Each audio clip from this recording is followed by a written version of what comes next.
안경사 국가고시 1타 강사 복생과 함께하는 하루 10분 의료기사법 읽기, 오늘도 읽어보도록 하겠습니다. 자, 오늘은 20조 보수교육에 관한 내용을 보도록 하겠습니다. 자, 보수교육. 면허증을 가지고 있는 의료기사 또는 의료기사 등은 매해 보수교육을 받아야 되죠. 자, 보건기관, 의료기관, 치과기공소, 안경업소 등에 일하는 각각 그 업무에 종사하는 의료기사 등이니까 6+2는 1년 이상, 일 안 하다가 다시 하려는 사람도 마찬가지고요. 1% 필요 없고요. 보건복지부령 정하는 바에 따라서 보수교육을 받아야 한다. 못하고요. 보수교육을 받아야 한다. 그래서 보수교육에 관한 보수교육 시간, 방법, 내용 등에 관한 것은 대통령령으로 정한다. 큰 것들은 다 중요한 법으로 정해놨다. 그래서 법률에는 이렇게 딱 간단하게 두 개만 적혀 있고, 세부적인 내용은 시행령 제11조, 시행령 제14조, 그 다음에 시행규칙 18조, 19조, 20조, 21조에 세부적으로 적어 놓았다라는 겁니다. 그러면 우리는 세부적으로 적혀 있는 하나씩 다 보면 되겠죠. 자, 시행령 11조 보수교육. 자, 보수교육의 제20조 1항에 따른 보수교육 시간, 방법, 내용은 다음에 나와 있다. 시간은 매년 8시간이 아니고 8시간 이상입니다. 가끔 문제에 8시간 나오면 찍으시는 분들이 있는데 8시간 이상입니다. 8시간 이상 들어야 됩니다. 최소가 8시간이라는 거죠.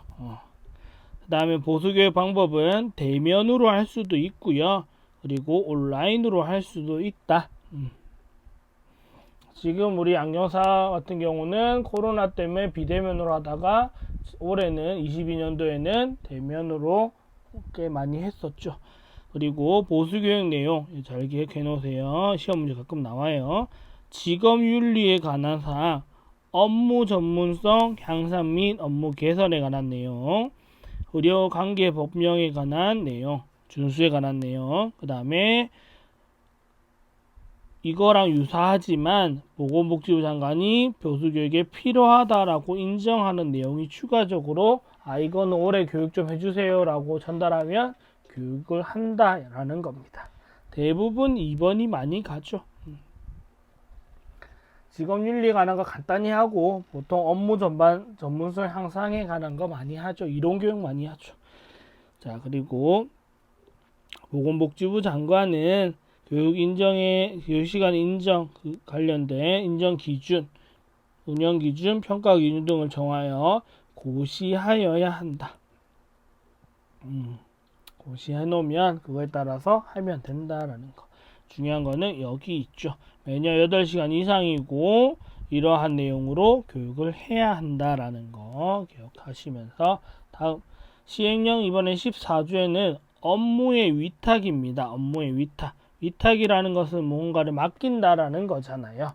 자, 그래서 업무를 누구한테 맡긴다라는 건데, 원래는 장관이 해야 되지만 장관이 의료인, 의료기사 등 모든 종류를 다 할 수는 없죠. 그러다 보니까 신고 수리 업무를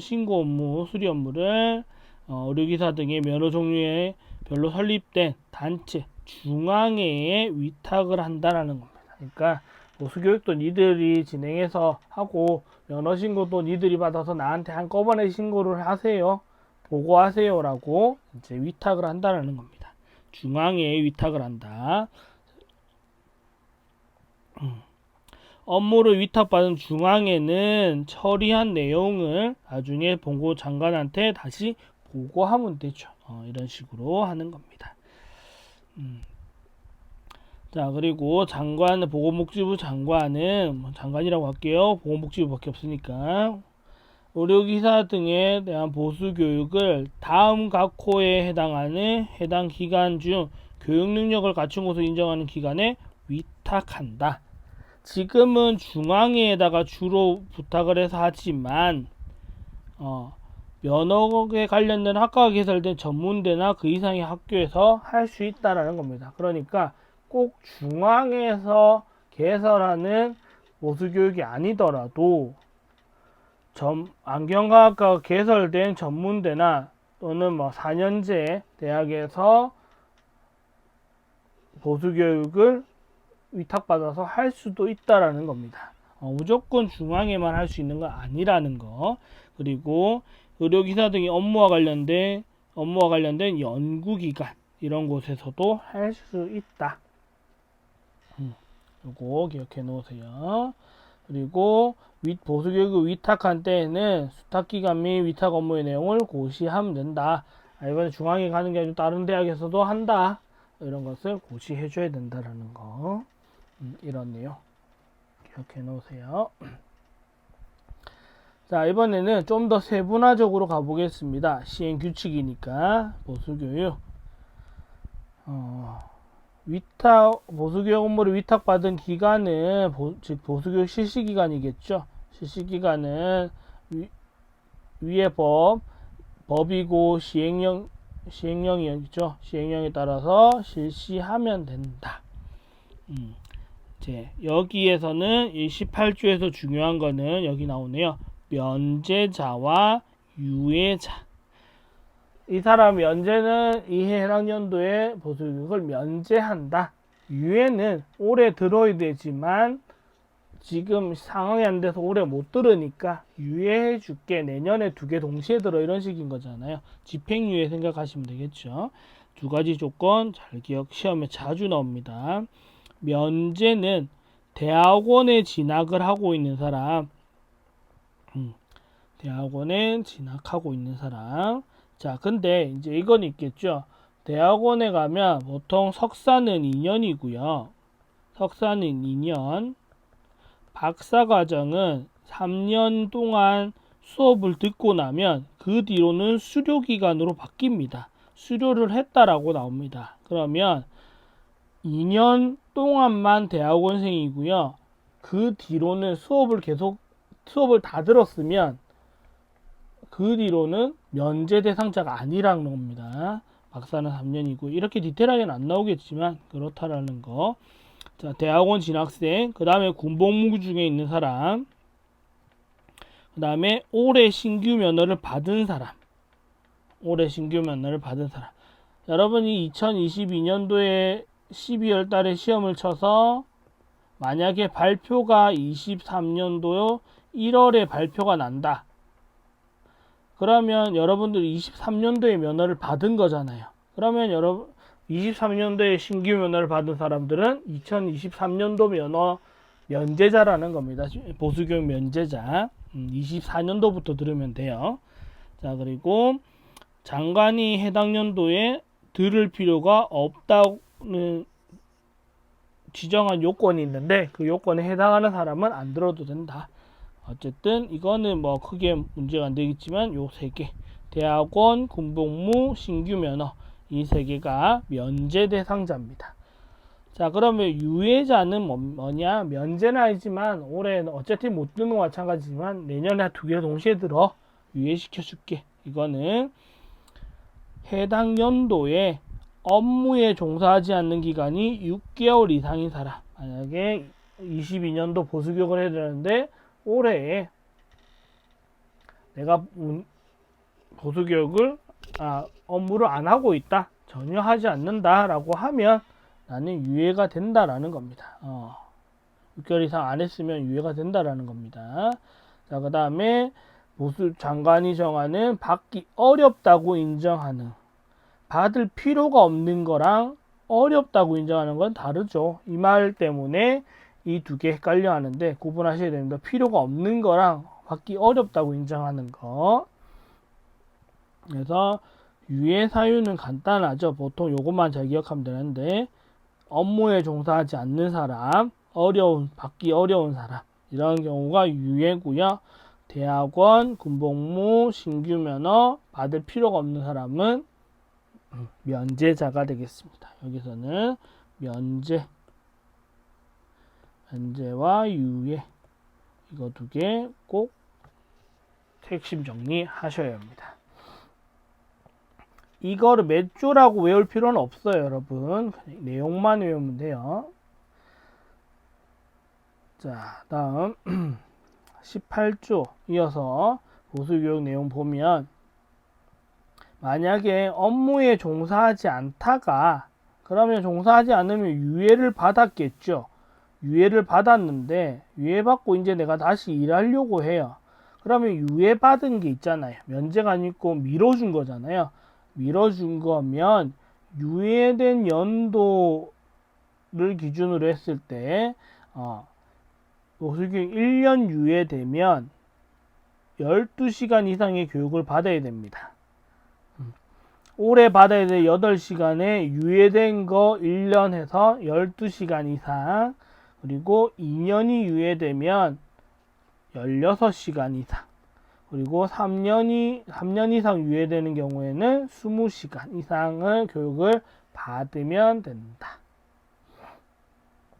그럼 만약에 10년 유예가 되면 똑같죠. 어차피 20시간 이상 교육 듣고 나면 다시 이때까지 3년간 이때까지 내용 다 들은 걸로 해주고 앞으로 잘 들으면 된다 소리입니다.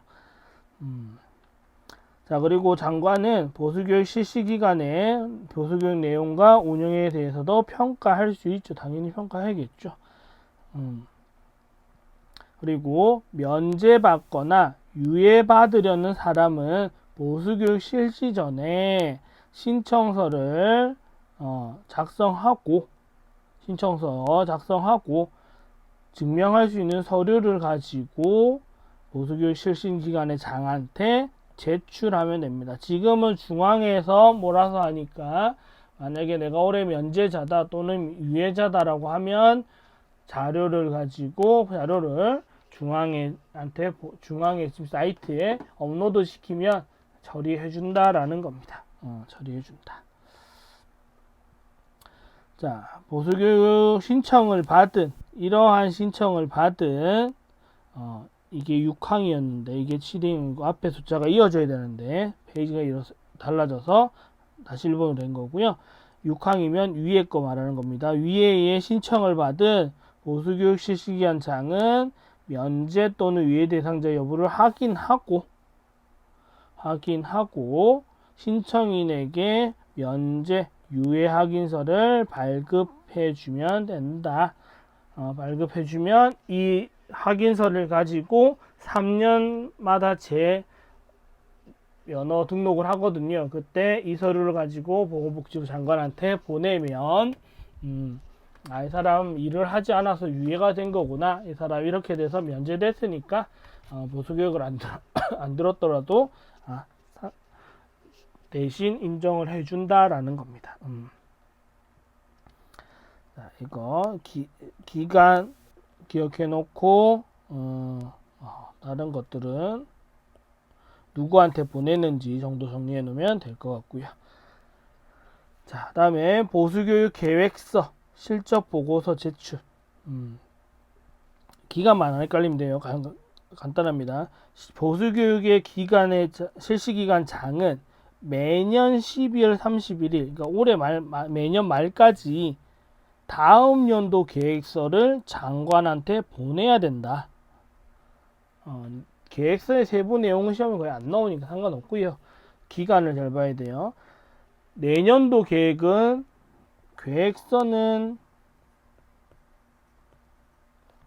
12월 31일까지,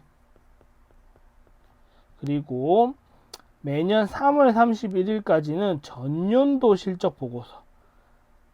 실적 보고서는 3월 31일까지 제출하면 됩니다.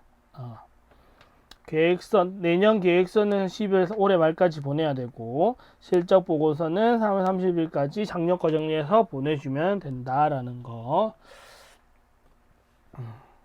이 정리해서 보통 보수교육이 4월달 이후로 보통 열리거든요. 이렇게 두 가지 헷갈리지 마세요. 자, 그리고 보수교육 실시 방법은 누가 정한다? 실시기관장이 정한다. 이것만 기억하시면 돼요. 교과 내용, 방법 뭐 이런 내용은 다 얘가 정한다. 왜? 얘가 위탁받았으니까 얘가 다 한다라는 거. 자, 그리고 관계 서류는 실시기관장은 관계 서류를 3년 동안 보존. 기억하세요. 3년. 보통 3년. 왜냐하면 우리가 3년 동안 3년마다 재신청하라고 바뀌었기 때문에 면허 등록을 하라고 바뀌었기 때문에 내가 지금 서류를 분실했더라도 면제 서류를 작년 또는 재작년께 등록 받은 게 있으면 다시 달라고 해도 준다 소리입니다. 다시 달라고 해도 주고요. 그리고 협회에도 내가 의미로 만들어 제출하면 안 되잖아요. 그러니까 제가 제출한 서류를 확인할 수 있는 명단을 이 실시기관장은 가지고 있어야 된다. 3년 동안.